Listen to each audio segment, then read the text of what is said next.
بسم اللہ الرحمن الرحیم۔ میرا نام راشد نجفی ہے۔ آج میں آپ کو ماہ رجب المرجب کی فضیلت کے بارے میں بتانے جا رہا ہوں۔ رجب المرجب توبہ کا مہینہ ہے، شعبان محبت کا اور رمضان تقرب کا مہینہ ہے۔ حضور اکرم صلی اللہ علیہ وآلہ وسلم کا ارشاد ہے، 5 راتیں ایسی ہیں کہ جن میں اللہ اپنے بندے کی دعا کو رد نہیں کرتا۔ ماہ رجب کی پہلی رات، ماہ شعبان کے وسط کی رات، جمعہ کی رات، عید الفطر کی رات اور قربانی کی رات۔ ماہ رجب بڑی فضیلت کا حامل ہے۔ رجب لفظ ترجیب سے نکلا ہے جس کے معنی تعظیم کے ہیں۔ اس کے دیگر معنی بھی ملاحظہ فرمائیں۔ العصب سب سے تیز بہاؤ، اس ماہ میں توبہ بڑی جلد قبول ہوتی ہے اور عصیاں کے صحرا دریائے رحمت و مغفرت کے تیز بہاؤ سے سیراب ہو جاتے ہیں۔ عبادت گزار انوار قبولیت سے فیض پاتے ہیں۔ العصم سب سے زیادہ بہرا، زمانہ قبل اسلام میں اس ماہ میں جنگ و جدل کی آواز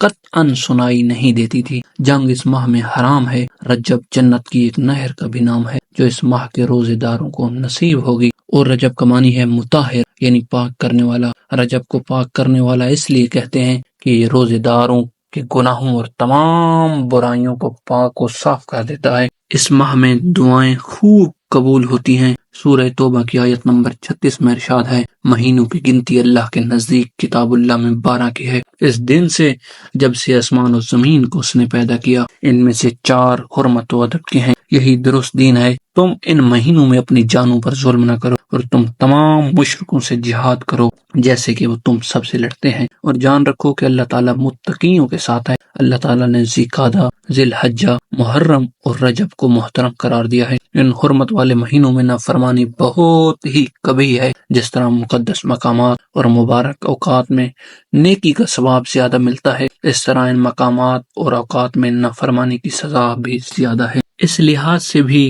کہ اس میں پہلی بار حضرت جبرائیل وحی لے کر نبی اکرم پر نازل ہوئے تھے۔ اس ماہ تاریخ اسلام میں شب معراج کا واقعہ پیش آیا جو بہت اہمیت اور عظمت کا حامل ہے۔ یہ واقعہ 27 رجب کو پیش آیا۔ اس ماہ تکمیل عبودیت ہوئی تھی۔ یہ معجزہ ایک ایسا اعزاز ہے جو کسی اور نبی کو نہیں ملا۔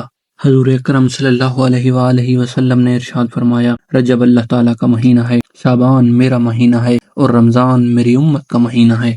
حضرت علی علیہ السلام پورے سال میں خاص طور سے عبادت کے لیے ان 4 راتوں میں خوب سرگرم عمل رہا کرتے تھے۔ رجب کی پہلی تاریخ میں، عید الفطر کی رات میں، عید الاضحیٰ کی رات میں اور نصف شعبان کی رات میں رسول اللہ صلی اللہ علیہ وآلہ وسلم نے فرمایا کہ جو کوئی رجب کی پہلی جمعرات کا روزہ رکھے، پھر جمعے کی رات میں مغرب سے لے کر عشاء تک 12 رکعت نماز پڑھ لے، رسول فرما رہے ہیں، مجھے اس کی قسم جس کے ہاتھ میں میری جان ہے، جو بندہ اور جو کنیز یہ نماز پڑھ لے گی، یقیناً حق تعالی اس کے تمام گناہ بخش دے گا، اگرچہ وہ سمندر کی جھاگ اور اس کی ریت کے ذرات کے، پہاڑوں کے وزن کے، بارش کے قطروں کے، درختوں کے پتوں کے برابر کیوں نہ ہوں۔ قیامت کے دن اس کی شفاعت اس کے خاندان کے ساتھ آدمیوں کے حق میں قبول کر لی جائے گی، اور قبر کی پہلی شب میں اس کے پاس اس نماز کا ثواب کھلے ہوئے چہرے کے اور جاری زبان کے ساتھ آئے گا۔ تاجدار انبیاء حضرت محمد مصطفیٰ صلی اللہ علیہ وآلہ وسلم نے فرمایا کہ رجب میں ایک دن